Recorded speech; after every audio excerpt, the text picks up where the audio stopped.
Captain Dae-hyun Kang stood on the bridge of the UES Iron Resolve, watching the stars drift past the viewport. His ship was a dreadnought, one of the biggest warships humanity had ever built. It was the year 2247, and humans had spread across 12 star systems. They had learned to build powerful fleets after surviving terrible wars among themselves. Those wars had taught them one important lesson.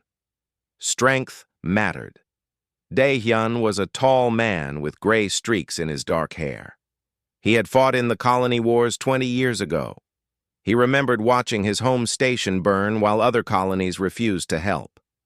That memory never left him. The communications officer, Lieutenant Minho Shin, suddenly turned in his chair. His face looked worried.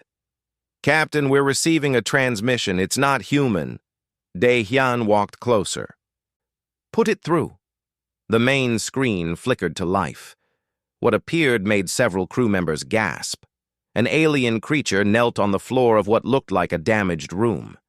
The alien had 4 arms and silver-blue skin. Its large eyes were filled with tears. "Please," the alien spoke in broken English. "I am Elder Illeth of the Velt people. We are dying. The Karach are killing us. They eat our children. They burn our cities. We have begged the Galactic Council for help. They say they cannot interfere. We have nowhere else to turn." The alien pressed its forehead to the ground. "We beg for mercy. Please, anyone who hears this, help us." The transmission ended. The bridge went silent. Dae-hyun felt his jaw tighten. He knew that position. He knew what it felt like to beg for help that never came. "Send this to Earth Command immediately," Dae-hyun ordered. "Mark it urgent. Then plot a course to these coordinates. Prepare the ship for possible combat." "Sir, we don't have authorization to," Minho began. "I know. But we can be ready when it comes." 2 days later, Ambassador Hana Lim sat in the council chambers on Earth. She was a small woman with sharp eyes and a reputation for being difficult to fool. Around the table sat the leaders of humanity's 12 colonies. "The Velth are being exterminated," Hana explained, displaying images on the holographic projector. "The Karach are a parasitic species. They consume everything, entire planets. The Velth have no real military. They are scientists, artists, farmers. They never needed weapons because the Galactic Council promised protection." Governor Kyung of Mars Colony shook his head. "And the Council does nothing?" "They cite non-interference policies. They say every species must solve its own problems." "That's garbage," Admiral Yunho Park said, standing up. He was an older man with scars on his face and fire in his voice. "I was at Titan Station during the rebellion. We screamed for help for 6 months. 14,000 people died while our own colonies debated whether to get involved. I remember what it feels like to be abandoned." The room murmured in agreement. Many people there had similar memories. "If we help, we'll make enemies in the galactic community," warned Governor Sunho of Europa. "They already fear us because of our military strength." Yunho slammed his hand on the table. "Let them fear us. Let them hate us. But we will not be like them. We will not sit in comfortable rooms while innocent people die. We know what it's like to scream into the void and hear nothing back. I will not let humanity become that kind of species." Hana watched the faces around the table. She saw anger, pain, and determination. "If we do this," she said carefully, "we need to commit fully. Half measures won't save the Velth. The Karach only understand one language: force." The vote was called. 11 colonies voted yes, 1 abstained, none voted no. Admiral Yunho stood before the assembly. "Then we send the 3rd Expeditionary Fleet. 300 warships. We don't send aid workers. We send soldiers. We send weapons. We send the message that mercy is something we enforce, not something we beg for." On the Iron Resolve, Dae-hyun received the orders 3 hours later. He read them twice to make sure he understood correctly. Lieutenant Minho looked over his shoulder. "Sir, these orders, They're mobilizing the entire Third Fleet. That's enough firepower to conquer a solar system. That's the point, Daehyun replied. The Kratch need to understand that the Velth are now under protection. Our protection. Within a week, the fleet began to assemble. 300 ships of various classes. Dreadnoughts like the Iron Resolve, carriers packed with fighter craft, cruisers bristling with rail guns and missile pods, destroyers built for speed and overwhelming firepower. Commander Suji Han arrived on the Iron Resolve to take command of the tactical operations. She was young for her rank, only 32, but she had never lost a battle. Her strategies were studied in military academies across human space. Captain Kang, she greeted Daehyun with a crisp salute. I've reviewed the intelligence on the Kratch. They fight with numbers, not skill. They overwhelm enemies with swarm tactics. Then we hit them hard and fast, Daehyun suggested. Exactly. We don't give them time to gather their forces. We arrive at the Velth system and we deploy everything immediately. Total shock and awe. Dr. Taejin Cho joined them on the bridge. He was a xenobiologist, a scientist who studied alien life forms. He carried a data pad filled with information about the Kratch. I need live specimens if possible, Taejin said, adjusting his glasses. If we can understand their biology, we can find weaknesses. You'll get your specimens, Doctor, Suji promised. After we've killed most of them. The fleet departed from Earth's orbit in a formation that stretched for thousands of kilometers. People on Earth stopped to watch through telescopes and view screens. Some cried, some prayed, some cheered. Hana watched from the diplomatic station. She had convinced the council to act. Now she had to trust the military to finish what she had started. As the ships entered hyperspace, a message was broadcast across all human channels. Admiral Yunho's face appeared on every screen. To humanity and to the galaxy, we go to answer a call for help. We go not because it is profitable or safe. We go because it is right. We go because we remember when no one came for us. Today, we are the answer to someone else's prayers. Today, we show the galaxy what mercy really looks like. The transmission ended. The fleet vanished into the light of faster-than-light travel. Behind them, Earth continued its rotation. Ahead of them, a desperate species waited and hoped. And somewhere in the dark between stars, the Kratch felt nothing at all. They did not know that for the first time in their existence, they had made a terrible mistake. They had made humanity angry. The Velth detection stations picked up the anomaly 6 days after they sent their desperate message. Elder Illith was trying to sleep when the alarms began wailing throughout the underground shelter. He ran to the command center, his forearms trembling. "What is it?" he demanded. "Are the Kratch returning?" The young technician, Marith, stared at her screen with wide eyes. "Elder, I don't know what I'm seeing. 300 objects just dropped out of hyperspace at the edge of our system." "The Kratch usually send 50 ships," Illith said, his heart sinking. "We're finished." "No, Elder. These aren't Kratch signatures. They're something else entirely." On the Iron Resolve, Captain Daehyun watched the Velth homeworld appear on the view screen. It was a beautiful planet, covered in blue oceans and green continents. But he could see the damage even from orbit. Entire cities were burning. Dark spots marked where the Kratch had landed and consumed everything. "Open a channel to the Velth," Daehyun ordered. Moments later, Elder Illith's face appeared on screen. The alien looked terrified at first, then confused as he saw the human bridge crew. You came?" Illith whispered. "We sent the message to everyone. No one answered. Who are you?" "We are humans," Daehyun said simply. "You asked for mercy. We brought the means to deliver it." Illith looked like he might cry. "We expected aid workers, medical supplies, perhaps food for our refugees." "We brought those too," Daehyun confirmed. "But first, We brought something more important. We brought warships.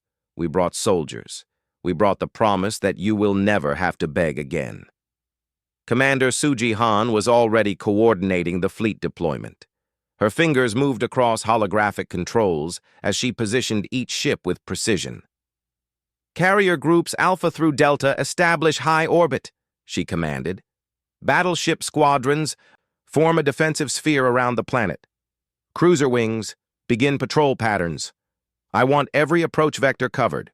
If a Kratch ship so much as thinks about entering this system, I want it dead before it gets within weapons range." The fleet moved like a well-trained organism. Within 2 hours, the Velth homeworld was surrounded by more military power than had ever been seen in this sector of space.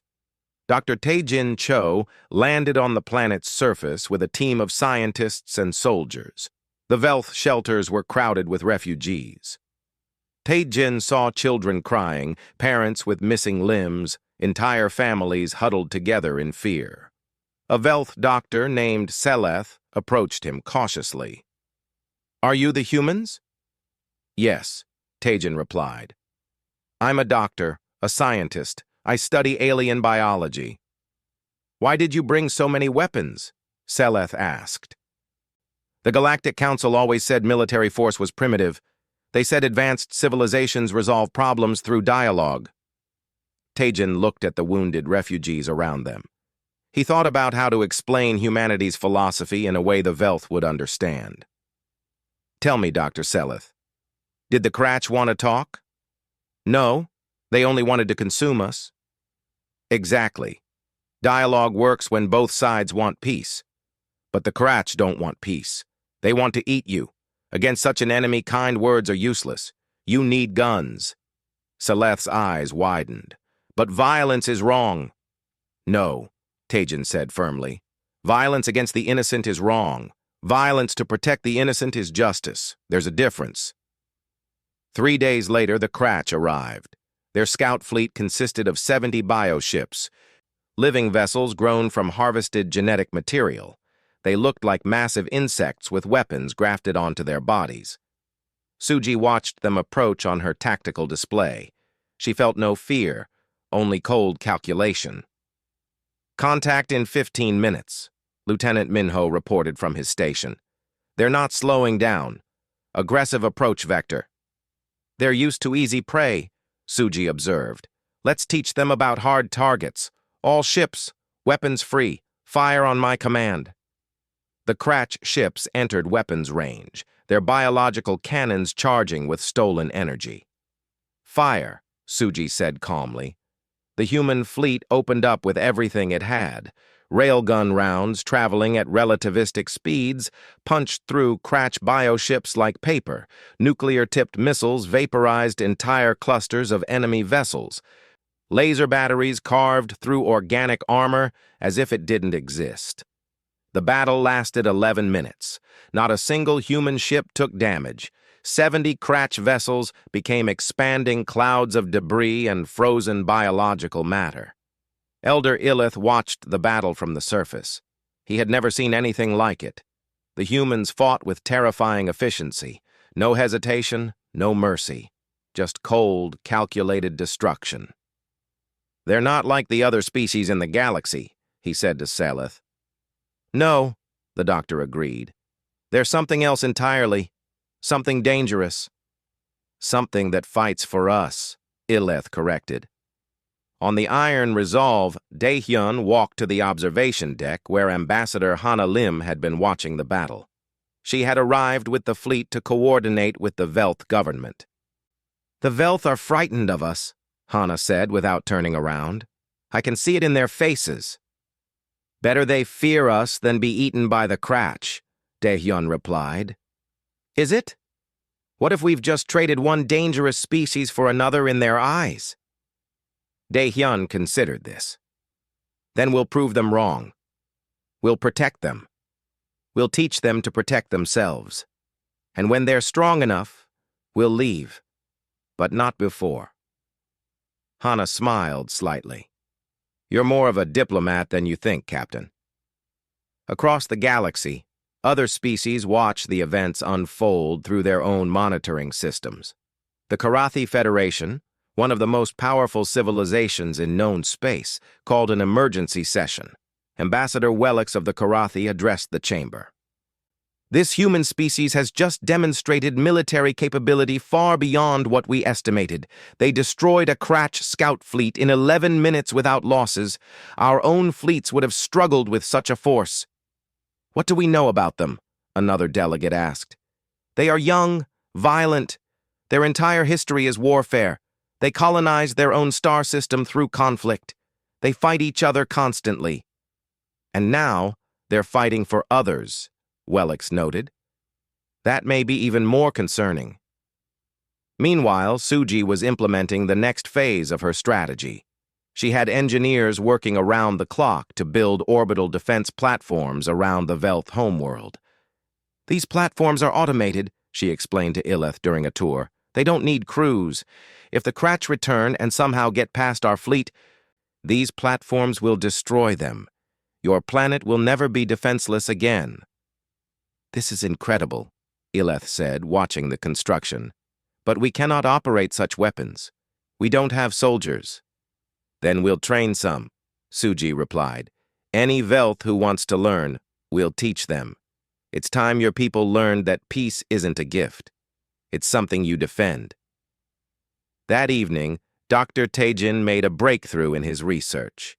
He had been studying the remains of the Kratch ships, analyzing their biology. Captain Dae-hyun, you need to see this, Taejin said urgently over the comm. In the laboratory, Taejin showed his findings. The Kratch are a hive mind. They're all connected through biological quantum entanglement.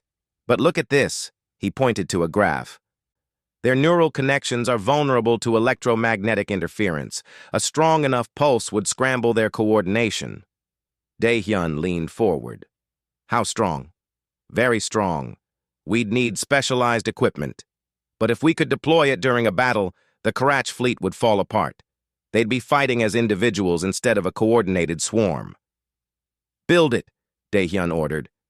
Build as many as you can. When the main Kratch fleet arrives, we'll be ready. On the planet below, young Velth began volunteering for military training. Hundreds at first, then thousands. They had seen their world burn. They had buried their dead. They had begged for help and been ignored by everyone except humanity. Now they wanted to learn how to fight back. A Velth youth named Koreth stood in line at the recruitment center. He had lost his parents to the Kratch. When asked why he wanted to join, he said something that would be repeated across the galaxy in the years to come. I'm tired of being prey. Ambassador Hannah Lim sat across from Elder Illith in what remained of the Velth Council chamber. Half the building was destroyed, its elegant towers reduced to rubble by Kratch bombardment. But the Velth had cleaned one room and made it functional again. I must speak honestly, Illith said, his 4 hands folded together in a gesture of concern. Many of my people are grateful for your help, but they are also afraid. Your ships, your weapons, your soldiers. This is not what we expected when we asked for mercy. Hannah took a sip of the bitter Velth tea they had offered her. She chose her words carefully. What did you expect, Elder? Aid workers. Diplomats. Perhaps mediators to negotiate with the Kratch. Food and medicine for our refugees. The Galactic Council always taught us that violence is the mark of primitive species, that advanced civilizations find peaceful solutions. And where is the Galactic Council now? Hannah asked quietly. Illith looked down. They are not here.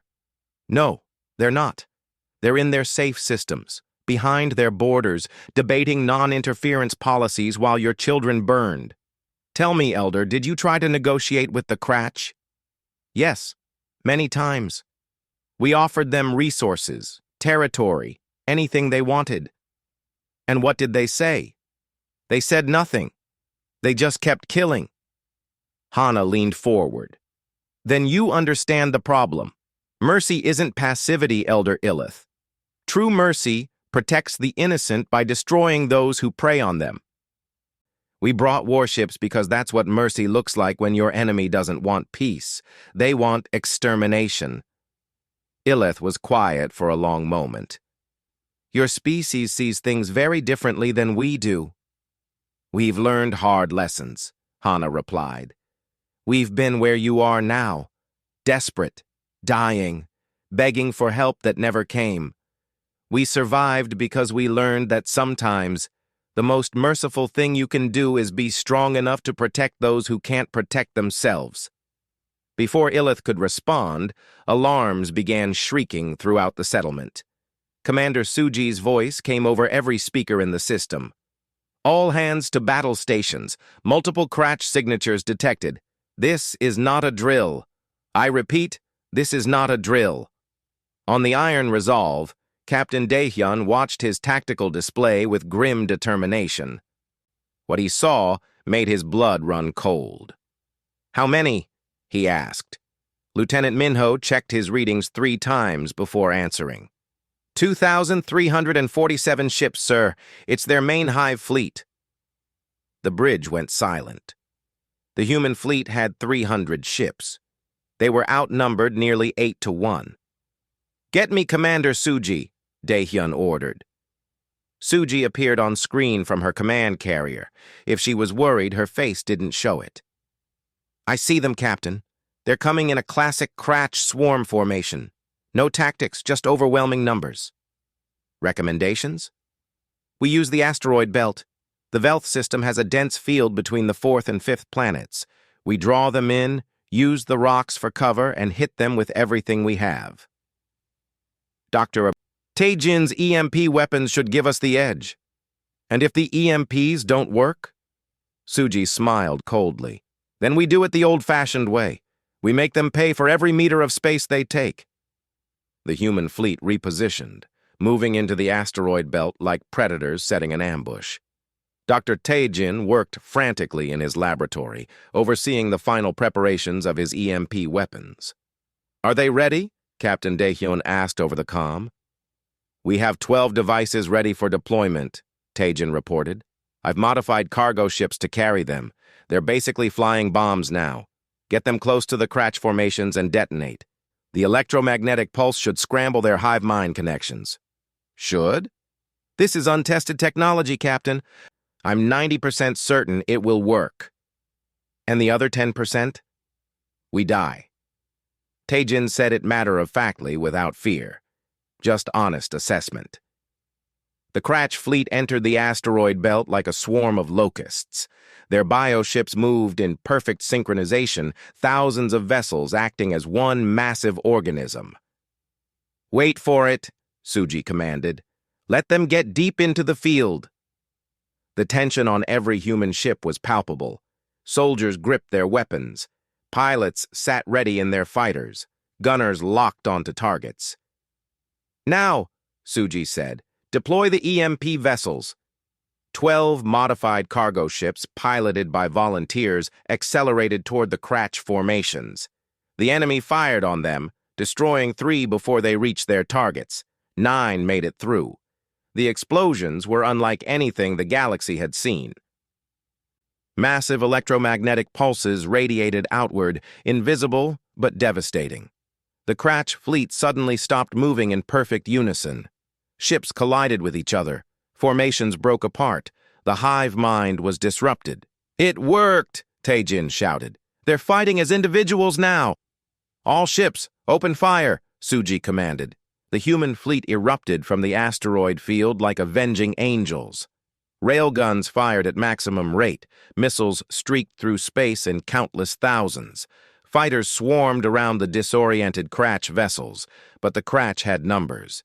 Even confused and disorganized, they were still deadly. The destroyer UES Relentless took a direct hit from a crash bio-cannon.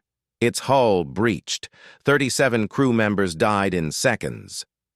The cruiser UES Defiant rammed a crash cluster ship rather than let it reach the planet below. All hands lost. The carrier UES Thunderchild launched wave after wave of fighters, even as crash boarding pods attached to its hull. The crew fought deck by deck, refusing to yield.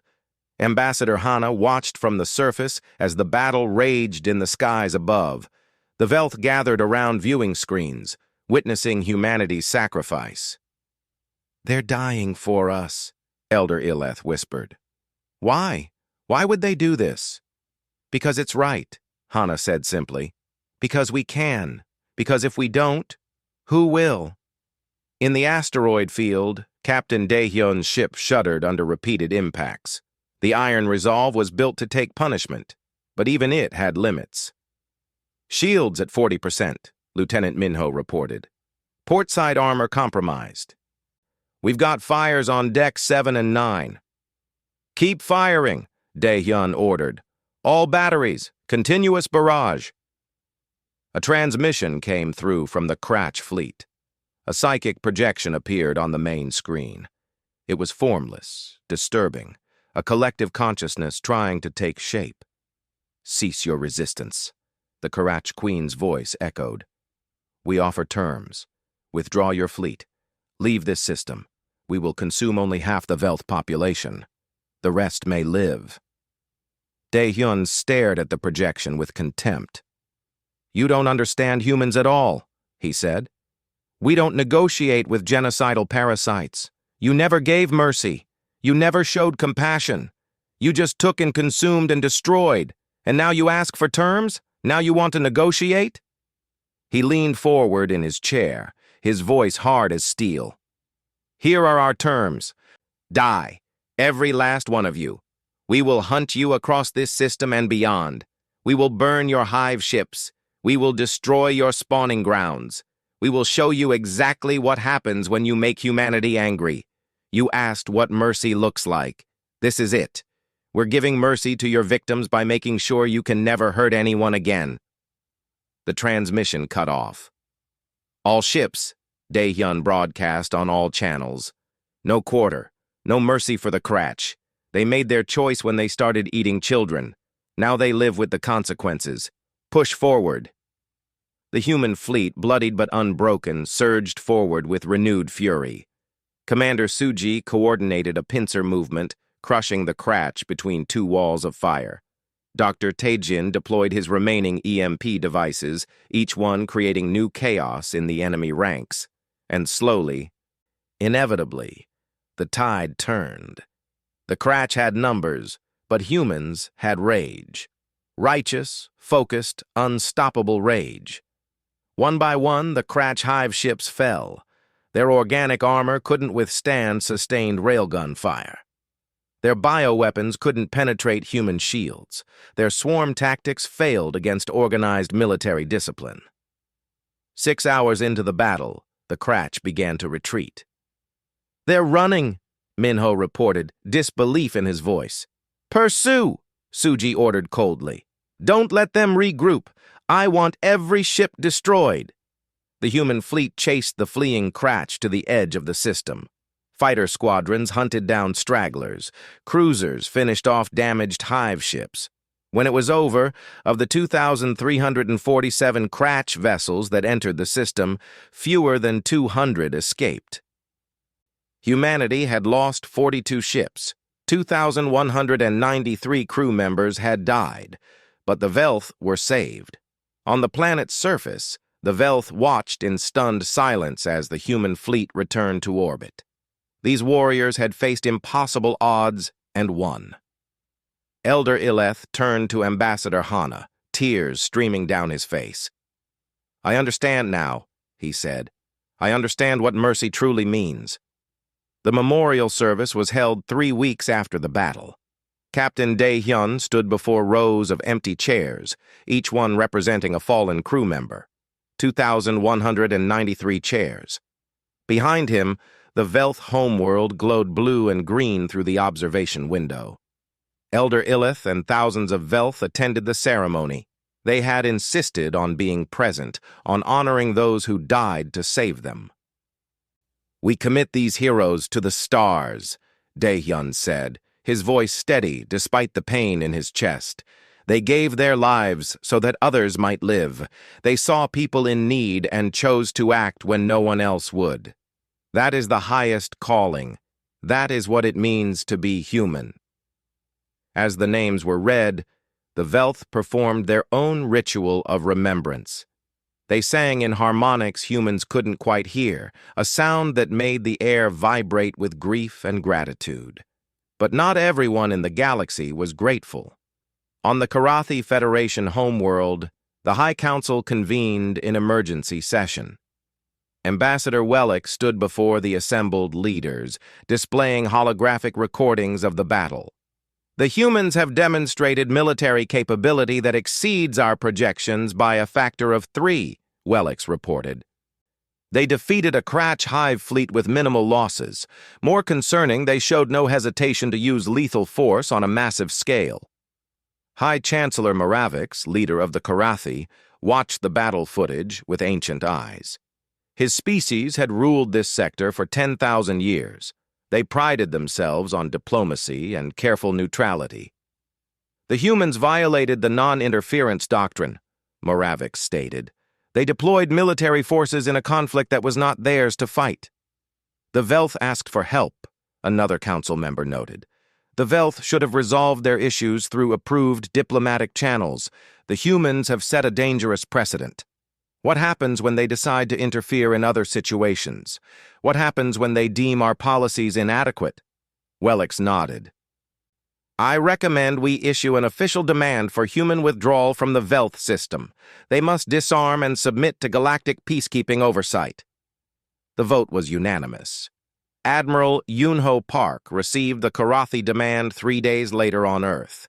He read it once, then read it again to make sure he understood correctly. They want us to withdraw, he said to Ambassador Hana, who had returned to Earth for consultations. They want us to leave the Velth defenseless and submit to their oversight? That's what they're demanding, Hana confirmed. The entire Galactic Council is backing them. They're threatening sanctions against human space if we don't comply. Yunho stood up from his desk and walked to the window overlooking Geneva. Earth had rebuilt well since the Civil Wars. Cities gleamed under shields. Orbital elevators stretched into the sky. Humanity had learned from its mistakes and grown stronger. What do you recommend, Ambassador? Hana smiled slightly. I recommend we tell them the truth. 2 hours later, Admiral Yunho stood before a galaxy-wide broadcast. Every major species would receive this transmission. Every government would hear humanity's response. I am Admiral Yunho Park of the United Earth Systems, he began, his voice calm but filled with steel. We have received the Karathi Federation's demand that we withdraw from the Velth system and disarm. I am here to deliver humanity's official response. He paused, letting the moment stretch. No. The word echoed across the galaxy. We will not withdraw. We will not disarm. We will not apologize for having the courage that you lack. The Velth sent a call for help. They begged for mercy. They pleaded with the Galactic Council, and you did nothing. You sat in your comfortable worlds and debated non-interference while children burned. Yunho's voice grew harder. Humanity does not have the luxury of such cowardice. We remember what it's like to be abandoned. We remember screaming for help and hearing only silence. We swore we would never become the kind of people who ignore such cries. So yes, we sent warships. Yes, we used military force. Yes, we killed the Kratch who were committing genocide. And we would do it again. He leaned toward the camera. To the Galactic Council, understand this. We did not ask for your permission, and we will not beg for your forgiveness.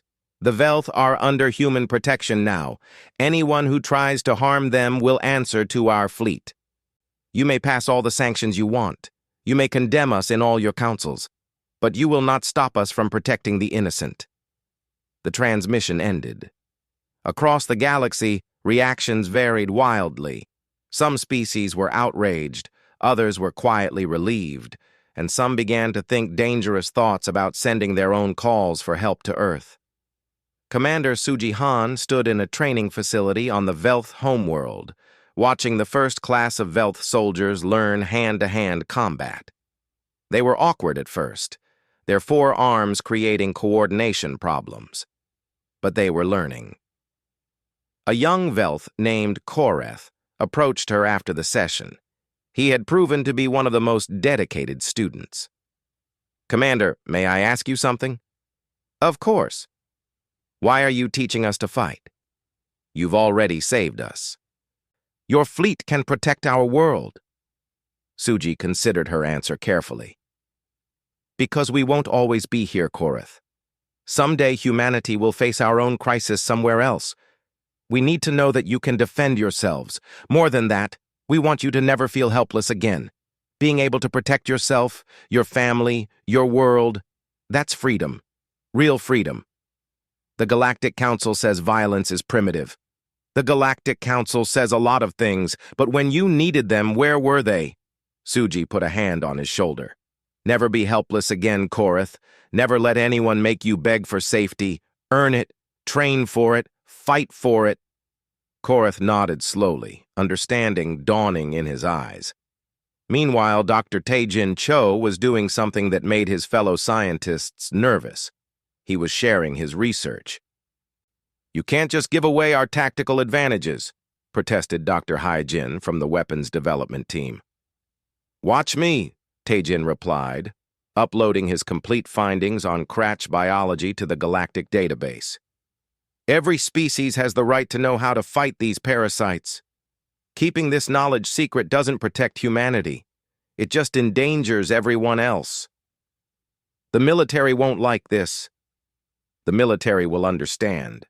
We're not trying to maintain dominance. We're trying to help people survive." And people did want to survive. Within days of Taijin's data release, 14 different species contacted Earth. They all had similar stories. They were weak. They were threatened. The Galactic Council wouldn't help. They wanted human protection. Ambassador Hana found herself negotiating protection treaties almost around the clock. Species she had never heard of were willing to accept human military bases on their worlds in exchange for defense guarantees. "We're changing the entire power structure of the galaxy," she reported to Admiral Yunho. "The Council is losing relevance. Species are coming to us instead of them." "Good," Yunho said. "Maybe now the Council will remember why they exist. They're supposed to protect people, not protect their own political comfort." On the Velth homeworld, something unexpected was happening. The Velth weren't just learning to fight. They were starting to think differently. Elder Illeth addressed his people in a rebuilt assembly hall. "For generations, we believed that peace was the absence of conflict. We were wrong. Peace is the presence of safety. It must be defended. It must be earned. The humans have shown us this truth." The crowd of Velth, many wearing the new uniforms of their training military, listened intently. "We will rebuild our world. But we will not return to helplessness. We will learn from our allies. We will become strong, and someday when another species cries out for help, perhaps we will be the ones who answer." The assembly erupted in agreement, a sound that would have been unthinkable months before. In human space, the cultural shift was equally profound. Humanity had always been divided, always arguing among its 12 colonies. But the Velth crisis had united them in a way nothing else had. They had a purpose now, a mission. They weren't just surviving anymore, they were protecting others. Young people enlisted in the military in record numbers, not for conquest, not for glory, but because they believed in something larger than themselves. Captain Daehyun received a message from his daughter back on Earth. She was 17 and had just signed up for officer training. "I watched what you did, Dad," her message said. "I watched you save people who had no one else. I want to do that too. I want to be someone who answers the call." Daehyun felt tears in his eyes as he watched the message. His daughter understood. She got it. This was who humanity was becoming. On the Karathi homeworld, High Chancellor Moravix reviewed reports with growing concern. Human influence was spreading. Species were defecting from the Council's traditional power structure. The old order was crumbling. "Perhaps," suggested one of his advisors. We should have helped the Velth ourselves. Moravik said nothing. Deep down, he knew his advisor was right. The council had failed. They had allowed bureaucracy and political caution to override moral duty. And humanity had showed the galaxy what that failure cost. Across space, on dozens of worlds, the same conversation was happening. Species that had trusted the council were asking hard questions. Why hadn't they helped the Velth? What would happen when the crisis came to their own worlds? And slowly, carefully, they began looking toward Earth for answers. The galaxy was changing. The old rules were breaking down, and humanity stood at the center of it all, carrying warships and offering mercy to those who needed it most. 6 months had passed since the Battle of Velth. Captain Daehyun stood on the bridge of his new flagship, the UES Covenant, watching representatives from 23 different species gather in orbit above Earth.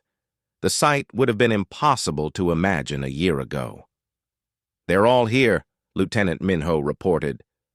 The Velth, the Sarathai, the Quillen, even the Methric, 23 species in total. And all of them rejected by the Galactic Council when they asked for help, Daehyun noted.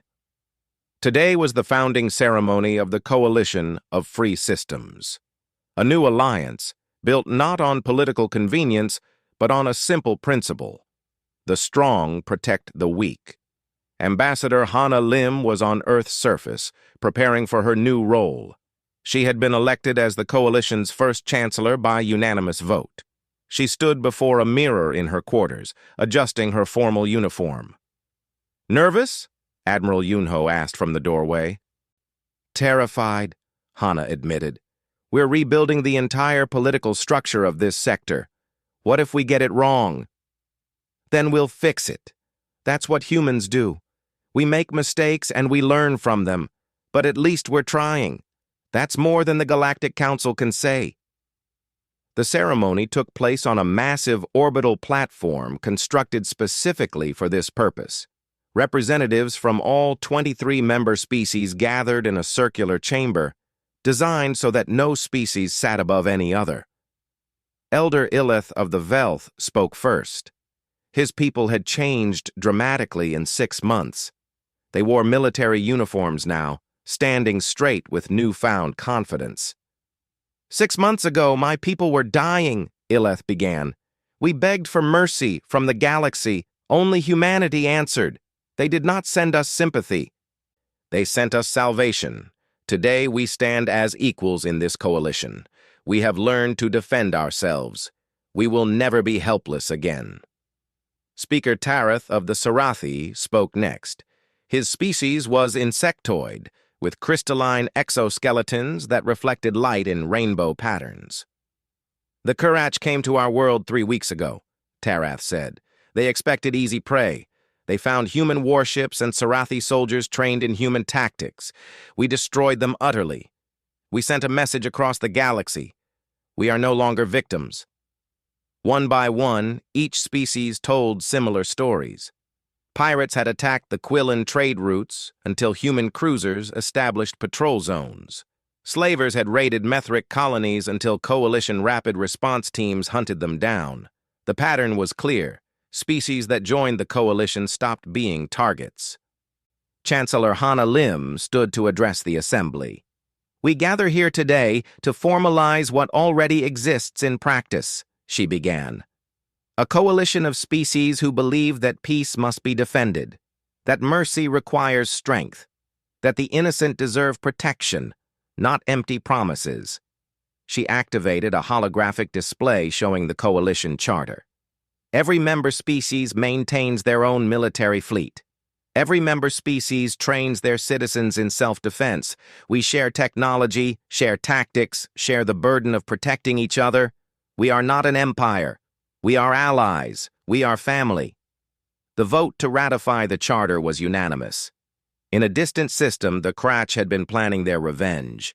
Their hive queens had gathered the remaining forces, thousands of ships pulled from across their territory. They had one target, the human colony on Titan Station. The colony had a population of 50,000, mostly miners and their families. The Karach thought it would be an easy target, a way to hurt humanity where it would sting. They were wrong. The Karach fleet arrived at Titan Station to find it defended not just by human ships, but by vessels from 12 different coalition species. The Velth had sent a squadron. The Sarathi had sent 2. Even species that had only recently joined contributed ships. Commander Suji Han coordinated the defense from the carrier UES Thunder. She smiled as she watched the Karach fleet hesitate, their hive mind processing the unexpected resistance. All coalition forces, this is Commander Han. Remember your training. Fight as one. Show them what we've built together.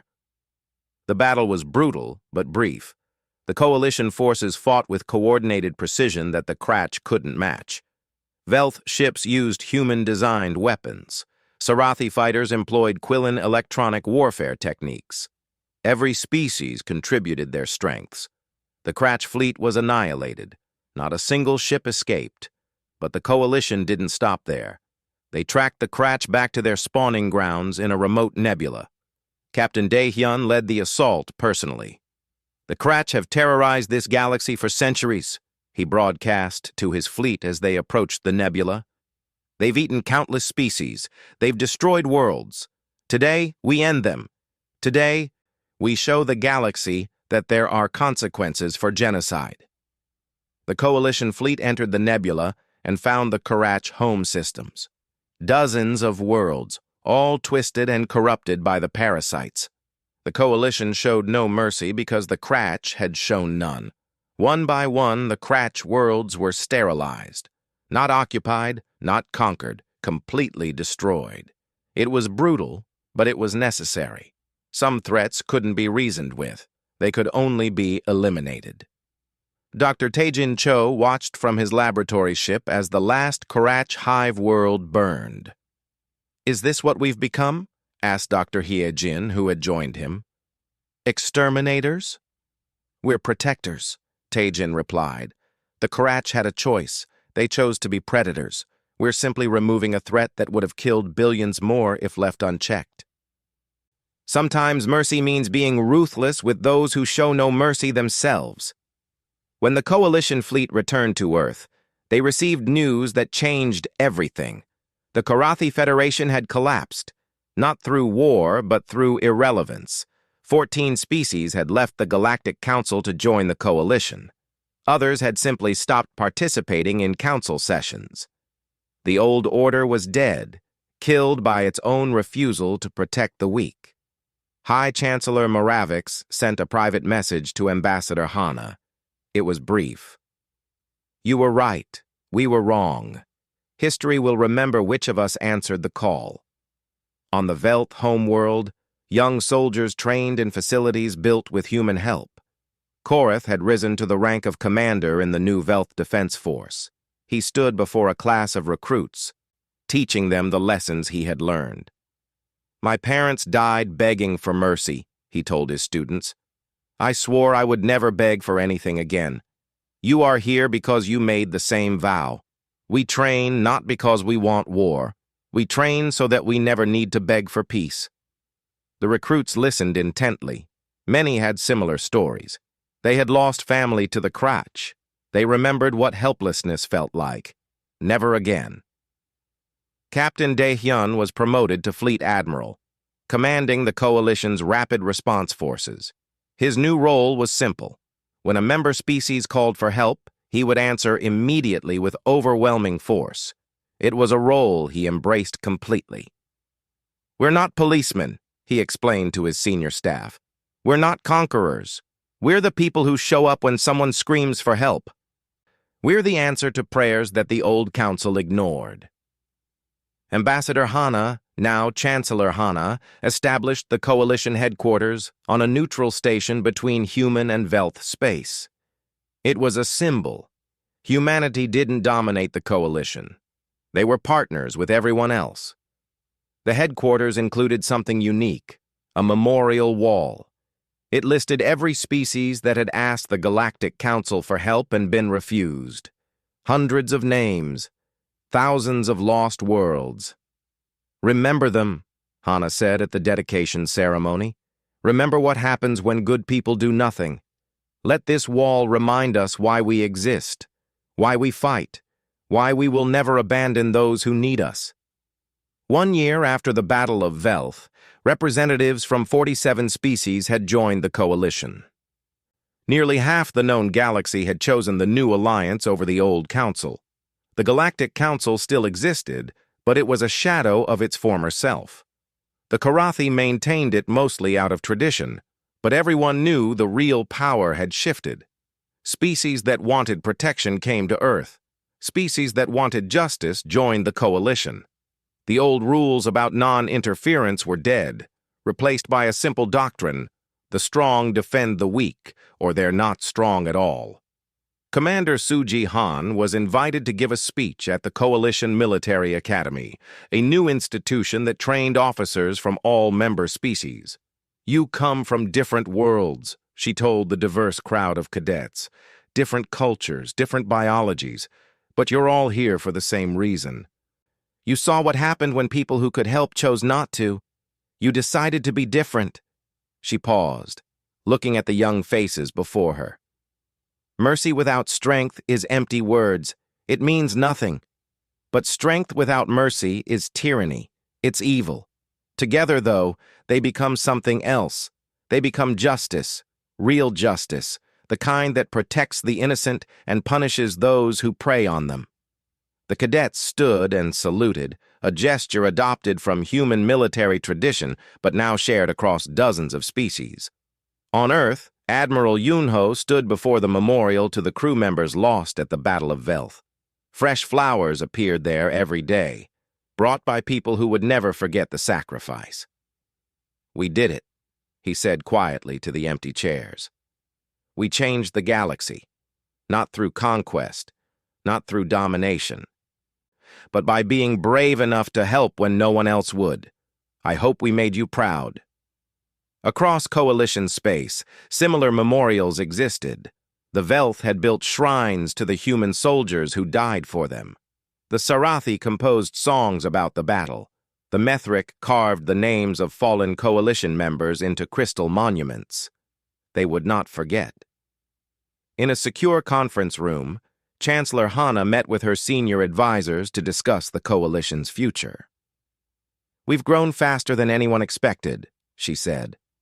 "We have more member species requesting military assistance than we can handle. We need to expand the fleet, train more soldiers, build more defensive platforms. We also need to be careful," Admiral Daehyun cautioned. "We didn't create the coalition to build an empire. We created it to protect people." Agreed. "Every species that joins must maintain their own military. We're not looking for dependents. We're looking for partners, for family." And that's what they built. Not an empire, but a family of species who had learned a hard truth. The galaxy didn't reward the weak. It didn't protect the innocent. It only respected strength, but strength used for protection, not conquest. Strength used to defend, not to dominate. That was the coalition way, the human way. Years later, on a rebuilt Velth City Square, children played while Velth soldiers stood guard. Human warships were visible in orbit, silent and vigilant. An old Velth teacher led a class on a field trip to the monument that stood in the center of the square. It was a simple sculpture, a human hand reaching down to lift up a Velth hand. "This," the teacher explained to the young ones, "is what saved us. Not weapons, not ships, but the willingness to help, the courage to act when everyone else remained silent." "Teacher," one child asked, "are the humans still protecting us?" "No, little one. We protect ourselves now, but the humans are still our allies, our family, and if we ever need help again, they will come, just as we would go to help them." The child looked up at the warships in orbit. "Will there always be war?" The teacher considered the question carefully. "There will always be those who seek to harm others. But as long as there are people willing to stand against them, the innocent can live in peace. That is what the coalition means. That is what humanity taught us." In the sky above, the warships of a dozen species flew in formation, symbols of strength, symbols of protection, symbols of a galaxy that had learned to fight for what was right. They had begged for mercy, and humanity answered with warships. But those warships had brought something more important than firepower. They had brought hope. They had brought the promise that the innocent would never be abandoned again, that no cry for help would go unanswered, that mercy was real and it was worth fighting for.